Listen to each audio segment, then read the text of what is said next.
Hi everyone, Coach Tiffany here. I'm a little congested. I just ate some curry, so I'm a little snotty. I am having the worst time with Facebook. I'm in the Deserving Women group on my computer, and it's not allowing me any way to actually post. So I'm a little distracted, and I'm a couple of minutes late. Oh, Helena, hi, how are you? I was just saying that Facebook won't let me post at all in the Deserving Women group from my computer right now. There, I can see that I'm live. Okay, well, that's good to know. But yeah, I can't post, so I'm gonna have to do it from my phone. Anyways, hi everybody. I hope that you are having a wonderful day, and I know a lot of you are getting ready for Thanksgiving. Sorry about the lighting and anyway, I'm on my phone, doing my best. Facebook's ruining everyone's day. Yeah, we have a love-hate relationship, right, with Facebook. So, but this makes it actually easier for me to see your comments. So I apologize about the quality. Please let me know if you can hear me okay. I might be able to put in some, I got a heart. Hopefully that means you guys can hear me. I can put in headphones if I need to, but I'd rather not. So today I want to talk about navigating the holidays, and I do have a couple of blog posts that I have written out. One has already gone out, and a couple more that are going to be coming out this week and next week. But I wanted to just compile it kind of all into one and talk live with you guys so you could ask questions. And I know sometimes it's easier to watch a video. Yeah, it's glitchy all around. Okay, great. I'm fabulous. You're fabulous too, dear. Thank you. So why is it important to spend time thinking about how we're going to navigate the holidays? Well, it's really important, especially around food issues, because we have this mindset, this diet culture. And in the diet culture, we're either on a diet or we're off of a diet. And so what happens is that people diet and they restrict and they restrict and they restrict. And then the holidays come along and they decide, oh, I'm just going to eat whatever I want for the holidays, right? And they kind of go off the rails and eat everything because they've been restricted. And when you've been restricted, it actually causes you to have an increased desire for food, both physiologically and mentally, emotionally. And then it's also, oh, that's funny. You can't see what you're typing. So everyone's having Facebook troubles today. Okay, well, it makes me feel better. I don't know what is happening. But basically, it's important because eating well and having a good relationship with food requires building a trust with our bodies. And so if we're just like eating everything and then not eating what we want to eat and kind of doing this back and forth push-pull, eating everything and then eating perfectly, or I had a person say to me one time, Whole30 or the whole opposite, then what happens is that we tend to have this idea that we can't have foods, and we have this increased desire for them over time. And it creates this like forbidden fruit idea, right?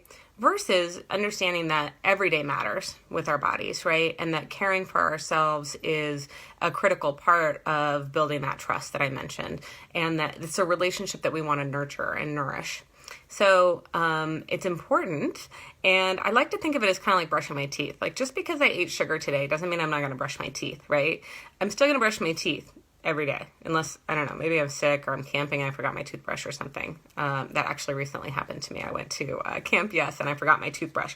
Fortunately, there were a lot of women there who were much more prepared than me, and somebody brought an extra toothbrush and took care of me. So that was wonderful. Anyways, the point is that, these are things that we need to do all the time, not just when it's not the holidays, right? And we don't want to end up navigating the holidays and feeling crummy. We don't want to eat in a way that feels out of control, or end up eating like just kind of nonstop cookies for the next 2 months, or month and a half, whatever it is. Month? I don't know. What's today? Apparently Facebook has caused me to forget the date too. Let's just blame everything on Facebook. Anyway, the point is that we want to have a plan for caring for ourselves every day, no matter what the season, so that we're not doing this big up and down, or this, kind of being on this hamster wheel, right? And then getting off the hamster wheel and then getting back on. We want to have a solid relationship with food and a solid relationship with our bodies. So it is important to consider how you're going to navigate the holidays. And so I appreciate that you guys are here today. If you're watching in the replay, say hello. If you're live, say hello. I see a couple more people have hopped on, so thank you for joining. And I want to talk about several different things. And these are all going to go back to building body trust and being in tune with our bodies, even though they might not seem like it. So we're going to talk about stress. We're going to talk about our calendars. And then we're going to talk about boundaries, which I know seem unrelated, but these are all ways that these are all tools and all ways that I focus my energy so that I can navigate the holidays in a way that's peaceful and joyful and celebratory, and in a way that is honoring of my body, not in a way that's like, oh, forget about my body and my, food right now, and I'll deal with that when New Year's rolls around, right? Because if we truly want to have that peace with food, it requires building trust with our bodies every day. All right, so the very first thing I want to talk about is stress. So, it's something that we have all the time, right? During the holidays, we have an increased amount of stress. So there's two things we can do about stress. We can manage our stress, or we can reduce our stress. And we're going to talk a little bit about how to reduce our stress when we look at that calendar, and a little bit more about managing it when we look at our calendar. But basically, I want you to think of this as a really important piece of our overall well-being and in our relationship with food. Because when we have an increased amount of stress, or we're not managing our stress well, then we have an increased desire for food, right? And oftentimes carbohydrates. So a lot of times when our cortisol is going up, we are craving like those bagels or those cookies or whatever it is. We're wanting more and more and more carbohydrates because if there's this whole chemical cascade that happens. So it actually increases our craving for food, but it also increases our desire to self-soothe. Now, a lot of times people think of this as emotional eating, right? I'm stressed and I eat more.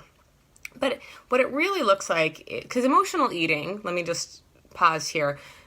Emotional eating is when maybe you're getting a big fight with your mom on the phone, right? And you go straight to the freezer for that ice cream, or you go straight for a bag of chips, even if you're not hungry, right? So you're stressed or you're upset and you're angry and you're sad and feeling those emotions in the moment, and you're using food literally to address that emotion, right? So that's emotional eating. But a lot of times we'll think, I'm an emotional eater when we're stressed out, so we're eating more. And what happens is that, like I said, our cortisol level goes up, causes us to have increased cravings, but it also causes us to have that need to self-soothe. Food is definitely comforting, right?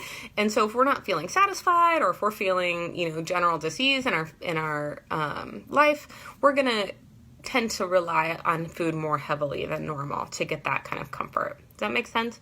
So we want to manage our stress so that we don't have increased cravings, and also so that we don't have that increased desire for food or that increased need for self-soothing. The other way we can address the increased stress over the holidays, besides reducing our stress, is to manage the stress by taking care of ourselves, right? So we think of this as self-care, but it's really self-nurturance. So we're nurturing ourselves. So what is it going to take for you to feel nurtured through the holidays? So I want to go back a little bit to the emotional eating piece and just state that there's a way to address this, whether you're eating emotionally or you're eating out of a desire for self-soothing with increased stress, right? And that is to pause and say, what am I feeling and what do I need? Am I actually feeling hungry? Like, do I actually need food? Sometimes when we're stressed, we don't eat all day long, and then we really do need a lot of food, right? And we're having this primal hunger. We'll talk a little bit more about that in a moment. But sometimes, what am I feeling? I'm just feeling really tired. Like, actually, I need to go to bed, right? Or I'm feeling lonely. I need to call a friend. Or I'm feeling sad. This year I'm an empty nester. And so I've had to take some moments I feel really great about it. Actually, I'm thrilled. But there's definitely been moments where I'm like, oh, I'm not going to see my kiddos like Christmas morning. I just need to take time to process that and, maybe call them or connect with them. So, asking yourself, what am I feeling and what do I need? That can be a great way to handle increased stress and to address whether you're feeling, like you want to eat emotionally, or whether you're feeling like you have an increased desire for food, whether you know why or not. Asking yourself, how do I feel? What do I need? That is always a great answer, because it helps you to truly get that connection with your body, that attunement, tune into our bodies and give ourselves what we actually need, whether it's food or something else. All right, so the next one, I'm kind of looking at my notes here. I have a little bit of a head cold, so I'm not as focused as normal. The next piece is looking at our calendar. So again, I talked about reducing stress and managing our stress. And looking at our calendar is actually a great way to do both of these things. So first, when you look at your calendar, it's important to note what are all of the things that I have to do, right? Like, do I have to go to the company party? Am I hosting Thanksgiving, right? Like, what are the things that I have committed to that I absolutely have to do? And then once you've decided what are the things that you have to do, what are the traditions that you want to do, kind of list out all of the events. Really evaluate which of these things do I actually have to do, which of these things bring me joy, and do I really want to do, and what are the things that I just do because I think I should or because we've always done them that I don't necessarily have to do. So what can you cross off your list? I did this with my kids years ago. Flylady.net is a great resource for learning to clean your house and being more organized. She has a holiday control journal. And she tells you in that journal to ask your family, like, what traditions do they love? What do they not love? And we actually were able to cross off several things from our list that were no longer serving us, that we didn't really love doing, that we were bored of. And it really helped us reduce some of the stress in the holidays. So we streamlined down to only things that we absolutely love or things that we felt like we really did genuinely have to show up for, that we were committed to. So that's number one. Number two is scheduling in some self-nurturance time. So I'm talking about, massages. I'm talking about quiet time. I'm talking about figuring out, what do you need to feel filled and nurtured and replenished and rejuvenated so you can actually enjoy, you can show up joyful, right? The other thing about looking at your calendar is it really helps us to get our heads wrapped around, okay, I'm doing all of these events, but what do I need to do to get ready for the events? So do I need to buy a special outfit, right? Do I have something in my closet I can wear already? Do I need to bring something? Do I need to bring a meal? Or if I'm hosting, what do I need to prepare, right? And when we do that, the next thing we're going to talk about is food, planning to feed ourselves, to actually eat nourishing food. So when we're making a plan for what am I going to bring to the potluck, we also can make a plan of what am I going to feed myself that day. Because when we show up to a party having not eaten, or when we host an event having not eaten, we get this like primal hunger, right? And then we want to eat all the things. Or maybe we'll eat there and then go home and like eat all the leftovers or something, right? So it's important. I'm sure you've heard of the oh gosh, I can't even think of what the word is. Anyway, the saying, plan to fail or fail to plan. So, no, plan to fail. Plan, oh my gosh, you guys, somebody type it out for me. Fail to plan or plan to fail. I'm not saying it right. Anyway, the point is, if you don't plan out what you're going to, it's saying I'm glitchy. You guys, hopefully I'm actually coming through okay on this. So if you don't plan to feed yourself well, you won't have what you need, right? So meal planning and making sure that you're really, truly getting in good, nourishing food all day, every day, regardless of what the parties are, regardless of what's happening. Can somebody just say, it says my internet connection is low, so can somebody just say in the comments whether or not I actually am coming through for you, okay? So, we really have to plan on feeding ourselves. So Robin says, I'm so bad for that. My anxiety usually stops me eating before an event. Yeah. So then when you get there, or after, you're starving. Okay, great. Yeah, you can see me. Wonderful.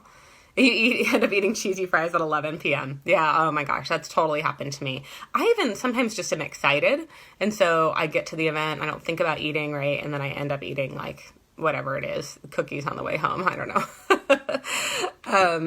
So, really making sure that we're feeding ourselves. And if you're having anxiety or you're feeling stressed out, like finding something that maybe you can eat that wouldn't be so, that would still be nourishing, but wouldn't necessarily like upset your stomach, right? Maybe a little bit of soup or a smoothie, something, maybe even some crackers. And then also when it does happen that we don't feed ourselves, right? Like don't be judgmental and beat ourselves up. Instead, be curious and notice like, oh, this is something that isn't, it didn't work well for me because this is what happened, and so it's not something that I did bad, right? I don't need to be beaten up about it. What I need instead is to try to focus on what were the circumstances that caused me to end up eating in this way that felt out of control or that didn't feel good. So Robin's already aware of like, yeah, if I'm not eating at an event because I'm feeling anxious, and then later I'm eating, cheesy fries because your body's like, oh, we haven't eaten all day, right? It's time to eat. So that's part of looking at your calendar, is being prepared for these events, knowing that you need time to plan and prepare for them, and also planning to feed yourself. I'm not going to try the plan to fail one again because I clearly cannot get that straight today.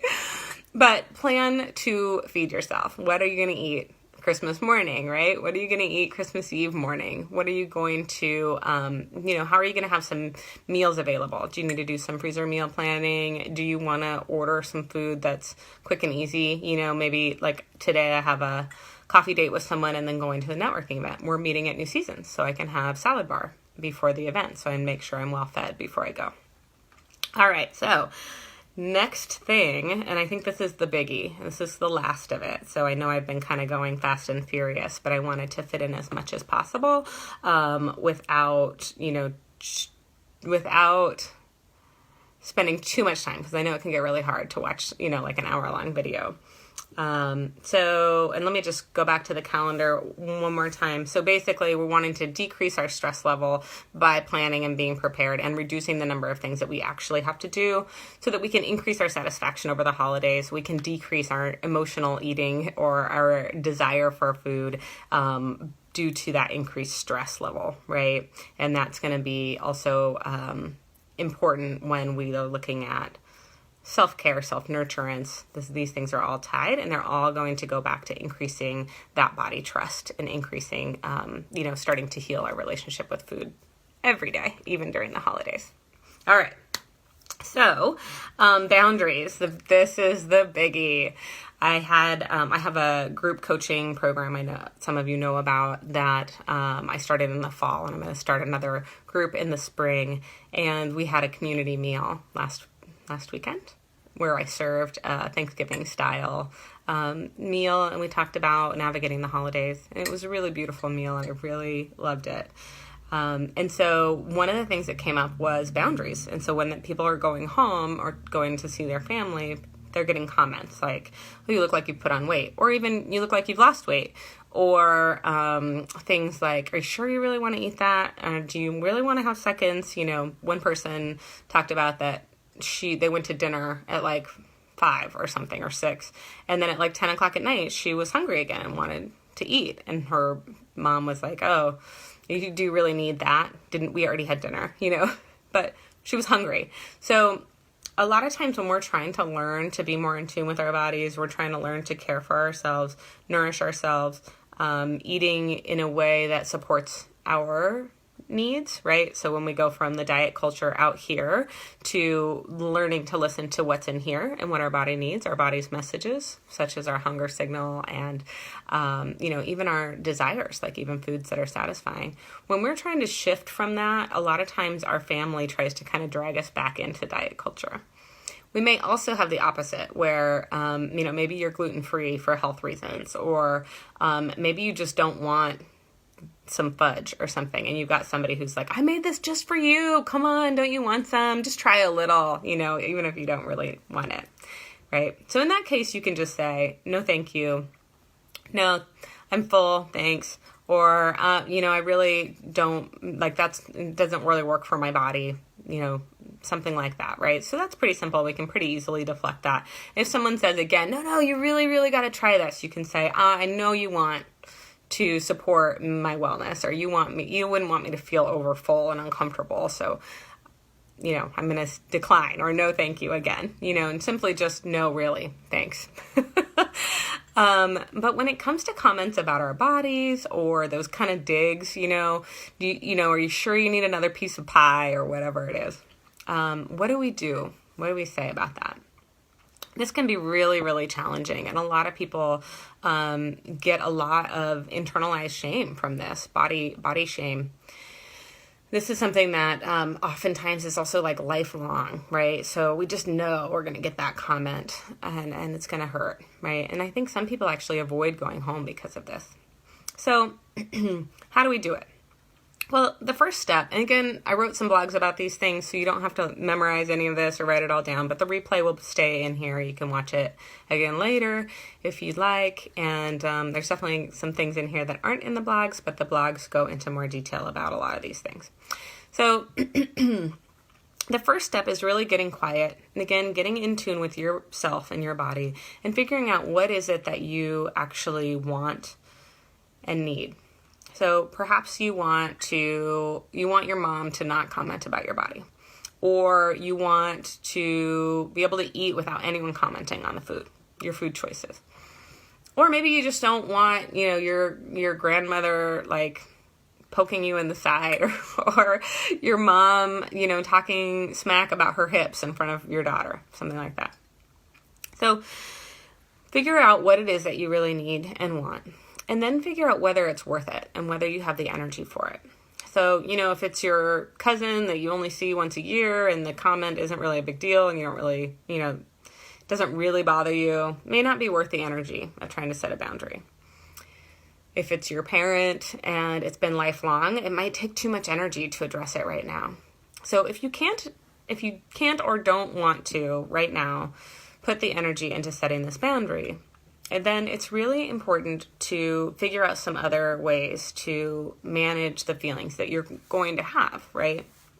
So you might have an exit strategy. So you might tell everyone like, oh, I'm going to have to go early, whatever. Or I'm just letting you know that I'll probably step out and go for a walk at some point just to get some fresh air, clear my mind, that kind of thing. Have a little space.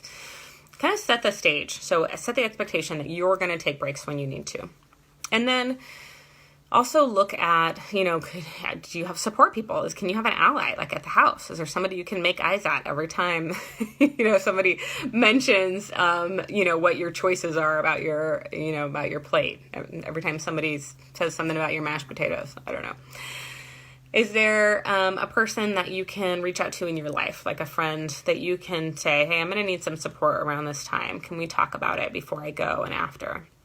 Or if you have a therapist or a coach, make sure you schedule an appointment for as soon as possible after the event to really decompress, to deal with those emotions. And you may want to do these things even if you decide to go ahead and set a boundary. So if you've checked in and you decide you do want to set a boundary, then how do you do that? Well, it's really important to plan ahead and set the boundary in advance. So when you're not upset and when they're not upset, so not when you've had an argument, at an emotionally neutral time, give them a call and say, hey, I'm doing something different. I'm really trying to listen to my body and I'm trying to take care of myself. Oh yeah. So Helena's saying if someone made something special, it can be hard to say no. So maybe we're saying, can I have some to go? Yes. Oh, that's a great, and then throw it in the street. Sure. Do whatever you need to do. For sure, you can tell them like, oh, I'm really full right now, or I'm saving my appetite for dinner. Can I take some to go? That's beautiful. Thank you for that comment. So if you decide to set the boundary, go ahead and give that person a call, talk with them, let them know, hey, I'm trying to take care of myself in this way. And so I need to set a boundary. And that is, and just be really clear, I don't want any comments about my body or about food, right, at Thanksgiving. And Robin's saying, I don't get comments about my weight. Oh, yeah, but you're worried about heart. Oh, comments about smoking. Yeah. And the thing is that it doesn't matter. Yeah, exactly. It derails you. So it doesn't matter what the behavior or what the action is, right? What matters is that it's your business and not theirs, right? And that when people say things about that, it causes shame for us, which actually makes it harder to change, and creates more stress, right? Which then, of course, we talked about stress and why that's not a good thing. So, setting a boundary. So, for Robin talking about smoking, you could say, I don't want any comments about my smoking. I'm working on it. And, when it's brought up, it causes me stress and shame, and it actually makes me want to smoke more. So please don't make any comments about my smoking. And you may want to even say something really specific, like, I don't want anyone to ask me if I really need this second piece of pie, because I've made the decision. I'm making decisions about my food choices, and, having people comment about it actually makes it, more stressful, whatever it is. So then tell them, well, then the next thing is to ask if they're willing to support you. And a lot of times it's helpful if you say, I know that you really love me and that you really want what's best for me. And I have determined that this is what's best for me. And so I'm asking, will you support me by honoring this boundary? And then hopefully they say yes. Most people probably will. If they say yes, then you can say, okay, thank you so much. I really appreciate it. And I know, this is kind of a habit, and we've been doing this for a long time. And so you might forget. And so if you forget, then what I'll do is I'll just say, hey, Mom, remember we talked about that this is a boundary, right? I say Mom just because often it's Mom, but whoever it is. And then if they do it again, just remind them again, right? Now, if they are someone who says like, no, I'm, the smoking situation is a great example. They can say, well, I'm not going to do that because I want you to be healthy. And so I want what's best for you. But actually, like I said, you are the one in control of what works for you and what doesn't. And so you can remind them like, this is something that I have just determined is actually harmful to me and it's not what's best for me. But if you insist on doing it anyway, that's still crossing my boundary. This is still my boundary. And so if you do it, here's what I'm going to do. I'm going to leave the room, right? Or I'm going to go home. And then, you really have to be willing to stick to your boundary. So no matter what your boundary is, and no matter what you say, the consequence will be, make sure it's something that you really can do, and then do it. This is really important. It's really important because it helps set the stage for, it helps set the expectations. It also helps enforce the boundary, right? But it also helps us build that trust with our bodies. So if we say, hey, I'm setting this boundary, because this is what's loving and best for me, then we have to follow through. Otherwise, we're telling ourselves like, oh, this is, I'm not that important. My boundaries don't matter, right? So that's why you really have to feel emotionally ready to do it. And put some thought into it in advance and plan in advance. Because you don't want to set a boundary like, well, I'm never going to talk to you again, right? Like, first of all, never is never a good idea. But also, you don't know for sure that you're never going to talk to that person again. And then it makes you not want to honor the boundary or ask them to honor the boundary. Because then, you have to make the choice to give up that relationship. Now, there are times where we decide to cut toxic people out of our life, right? But this is a very different thing. This is about trying to change boundaries in relationships that we want to maintain. So we want to do it in as loving of way as possible. One of my favorite people, Veronica Valley, she was trained as a therapist in England. And yeah, you've done that before and left with a text. And holiday. So that's the thing is like you want it to be a boundary that you feel like you can do that doesn't feel like it's going to be really dramatic necessarily.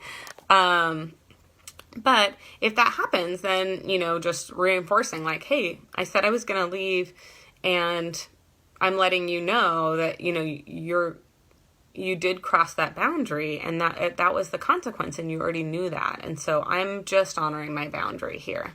But it doesn't feel good, right? When families get, when it turns into like a lot of drama or when, they're just saying you're being called a drama queen, like but we can't take that on, right? Like that's not our issue. The issue is that we had a boundary and it was crossed. And so we're just reinforcing or honoring our boundary. And we are kind of forcing them to honor their boundary. The other thing you could do is if that feels too hard to leave, you could just say, like, every time you say that, I'm going to say, what I put in my body is none of your business, right? Or I'm simply not going to respond. If you comment on my body, I'm just going to walk away. Or I'm just going to ignore the statement. So it can be... there are easier, softer boundaries, right? Or not boundaries, but easier ways to reinforce the boundary that doesn't necessarily feel like such a big commitment. So really put some thought into that in advance and make sure that that it is a consequence you're willing to actually do. So I hope that this was helpful. I think I've been on for about 30 minutes, so I'm going to wrap it up. But I really hope that you all have joy this holiday season. And a big part of that is learning to honor your body and learning to honor what's best for you. And what works for people is different for everyone. And so hopefully this conversation has helped you to see that, what you desire and need is important. To me, it should be the number one priority, right? And so making those things a priority doesn't make us a bad person. It, in fact, just makes us someone who cares about ourselves, right? And who's taking care of ourselves. And so it can be really complicated this time of year, and I hope that, you all have support that you need, but of course you can reach out and post in this group.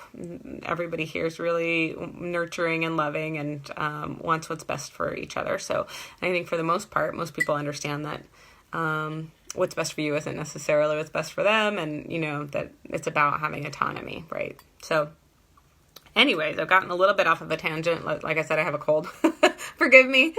But I did want to invite you, if you are not part of my email list and you'd like to receive these blogs, please, shoot me a message or comment below with your email address. Most of you in the group are, but not everyone. And then that way you'll get my blogs and any emails. And I'm going to be having an intuitive eating workshop. So if intuitive eating is intriguing to you, if you're ready to find a different way and really heal your relationship with food and begin to learn to trust your body again, intuitive eating might be the way for you. I think that it's magic. And it really has completely transformed my relationship with food. Oh, Lena, thank you so much. That was really sweet.